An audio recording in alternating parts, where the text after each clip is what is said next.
Hello students, मैं सुधा स्वागत करती हूँ आप सबका आपके अपने चैनल तैयारी ऑनलाइन में। आज हम डिस्कस करने जा रहे हैं worksheet number 76। Worksheet number 76 Hindi का वर्कशीट है और ये वर्कशीट है क्लास 9 का। वर्कशीट है 22 जनवरी 2021 का। आज का हमारा टॉपिक है मेरे संग की औरतें। मेरे संग की औरतें जो है वह संस्मरण पर आधारित रचना है और इसकी लेखिका है मृदुला गर्ग। हमने पिछले वर्कशीट में भी मेरे संग की औरतें पढ़ी थी, जिसमें हमने किसके बारे में जाना था? तो नानी के बारे में। तो लेखिका कहती है कि उन्होंने अपनी नानी को कभी नहीं देखा, लेकिन माँ से उन्होंने बहुत सारी बातें नानी के बारे में सुनी थी कि नानी जो थी वह पारंपरिक महिला थी, अनपढ़ और पर्दानसी भी थी। नानी पढ़ी लिखी नहीं थी, लेकिन पर्दानसी थी और बहुत ही समझदार थी। शादी के बाद तुरंत क्या हुआ था? नाना बैरिस्ट्री पढ़ने के लिए विलायत चले गए थे और वहाँ से आने के बाद नाना अपनी ज़िंदगी कैसे जीते थे? तो अलग ही ढंग से जीते थे, विदेशी लोगों की तरह जीते थे। लेकिन नानी अपनी ज़िंदगी बड़े ही सादगी से जीती थी और वह कभी भी नाना के रंग में नहीं ढल पाई। नानी अपनी पसंद और नापसंद नाना से भी नहीं कहती थी। बहुत ही शांत और सुशील महिला थी। अब इसी बीच क्या होता है, नानी जो है वह बीमार पड़ जाती हैं और उन्हें पता चलता है कि वह अब ज़्यादा दिन नहीं जी पाएंगी। तभी नानी नाना से एक ख्वाहिश करती है कि वह उनके मित्र स्वतंत्रता सेनानी प्यारे लाल से मिलना चाहती है। अब यह सुनकर के नाना भी हैरान रह जाते हैं, क्योंकि नानी ने कभी अपनी इच्छा नाना के सामने जाहिर नहीं की। लेकिन अंतिम वक्त में नानी को किसकी चिंता होती है? तो अपनी इकलौती बेटी की चिंता होती है। वह इकलौती बेटी कौन है? तो लेखिका की माँ, उसकी चिंता होती है। तो वह नाना से कहती हैं कि वह उनके मित्र स्वतंत्रता सेनानी प्यारे लाल से मिलना चाहती हैं। यह बात सुनकर के घर में सभी लोग भौचक्के रह जाते हैं कि जिस औरत ने कभी कुछ नहीं मांगा, कभी कुछ नहीं बोला, आज वह किसी पराये मर्द से मिलना चाहती है। नाना के पास इतना वक्त नहीं था कि वह नानी से कोई सवाल जवाब कर पाए। उन्होंने बिना कोई सवाल जवाब किए अपने मित्र को नानी के हुजूर में पेश किया। चलिए देखते हैं आगे क्या हुआ। माँ जी की मन्नत का असर रहा होगा कि मैं ही नहीं, मेरी चारों बहनें भी लड़की होने के नाते किसी हीन भावना का शिकार नहीं हुई। नानी, माँ और परदादी की परंपरा बरकरार रखते हुए लीक पर चलने से भी इनकार किए रहीं। पहली लड़की जिसके लिए मन्नत मांगी गई थी वह मैं नहीं, मेरी बड़ी बहन मंजुल भगत थी। अब लेखिका कहती हैं कि देखिए, नानी, माँ और परदादी इनकी परंपरा को बरकरार रखते हुए घर में लड़कियां ही पैदा हुई। पहली लड़की के लिए जो मन्नत मांगा गया था वह लड़की कौन थी? लेखिका की बड़ी बहन मंजुल भगत थी। घर का नाम था रानी, बाहर का मंजुल। लेखिका अवतार हुआ मंजुल भगत। अब देखिए, बड़ी बहन के घर का नाम क्या था? रानी था और बाहर में लोग उसे किस नाम से जानते थे? मंजुल के नाम से। और जब वो लेखिका हुई तो उन्होंने अपना क्या नाम रखा? मंजुल भगत, क्योंकि लिखना शादी के बाद शुरू किया और अपना नाम बदलकर पति का ग्रहण करने में कोई हीन भावना आरे नहीं आई। लेखिका की बड़ी बहन ने लिखना कहाँ शुरू किया था? तो शादी के बाद लिखना शुरू किया था और अपने नाम में उन्होंने अपने पति का नाम भी जोड़ लिया, मंजुल भगत। इसीलिए पैदाइशी जैन नाम छोड़कर भगत बनी। दूसरे नंबर पर मैं थी। घर का नाम उमा, बाहर का नाम मृदुला। लेखिका के घर का नाम क्या था?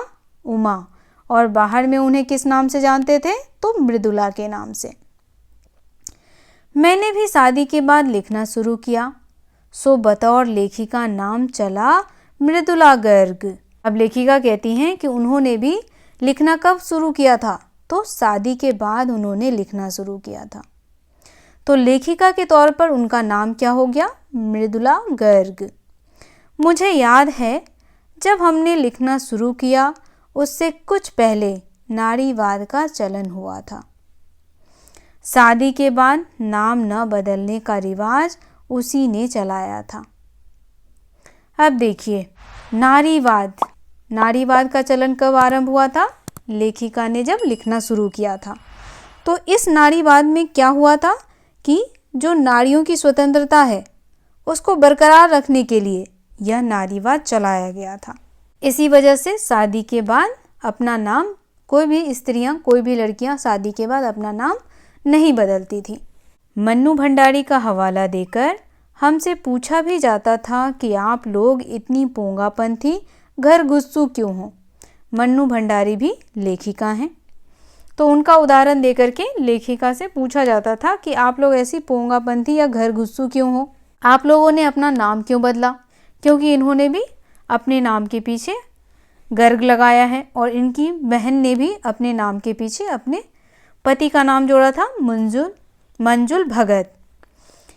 हमारे पास इसका कोई ढंग का जवाब नहीं होता था, अब भी नहीं है, पर नाम बदलने से अपने व्यक्तित्व का कोई नुकसान होते मैंने नहीं देखा। अब लेखिका कहती हैं कि पति का नाम जोड़ने से हमारे व्यक्तित्व पर कोई प्रभाव नहीं पड़ा, हमारा व्यक्तित्व जैसा है वैसा ही रहा।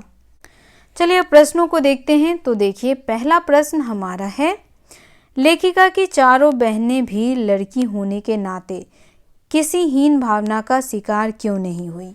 तो देखिए इस प्रकार इसका उत्तर लिखें। लेखिका की चारों बहनें भी लड़की होने के नाते किसी हीन भावना का शिकार इसलिए नहीं हुई क्योंकि नानी, माँ और परदादी, इनकी परंपराएं बरकरार रही। अब देखिए, नानी को भी लड़की हुई थी, माँ को भी लड़की हुई और परदादी को भी लड़की हुई थी, इसीलिए उन्हें कभी हीन भावना का शिकार नहीं होना पड़ा। चलिए दूसरा प्रश्न देखते हैं। तो दूसरा प्रश्न हमारा है, लेखिका के माता पिता की कितनी बेटियां थीं। तो लेखिका के माता पिता की कितनी बेटियां थीं?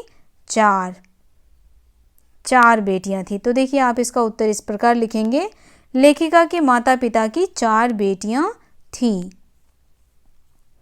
चलिए तीसरा प्रश्न देखिए, शादी के बाद नाम न बदलने का रिवाज कैसे शुरू हुआ। तो यह रिवाज कैसे शुरू हुआ था?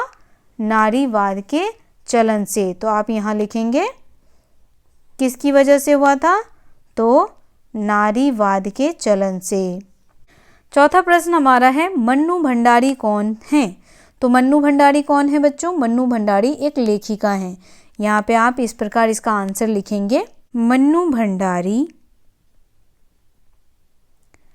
एक लेखिका हैं।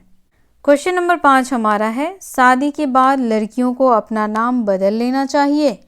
सोचिए और अपने विचार लिखिए। तो देखिए, शादियों के बाद लड़कियों को अपना नाम बदलना चाहिए या नहीं बदलना चाहिए, वो लड़की के ऊपर डिपेंड करता है। अगर वह चाहे तो अपना नाम बदल सकती है और नहीं चाहे तो नहीं बदल सकती है। इससे कोई नुकसान नहीं है और इससे उसके व्यक्तित्व पर भी कोई असर नहीं पड़ता है। तो शादी के बाद उसकी अपनी मर्जी होती है अपना नाम बदलने के लिए, वह बदल भी सकती है और नहीं बदल सकती है। तो आप अपना विचार भी हमें कमेंट में बताएं। मेरा यही विचार है कि शादी के बाद लड़कियों को अपना जो नाम है वह उसकी अपनी मर्जी पे है। अगर उसकी मर्जी है बदलना चाहिए तो वह बदल भी सकती है, अगर उसकी मर्जी है नहीं बदलना चाहिए तो वह नहीं भी बदल सकती है, क्योंकि वह बदले चाहे ना बदले उसका व्यक्तित्व वैसा का वैसा ही रहेगा, उसके व्यक्तित्व पर कोई असर नहीं पड़ेगा।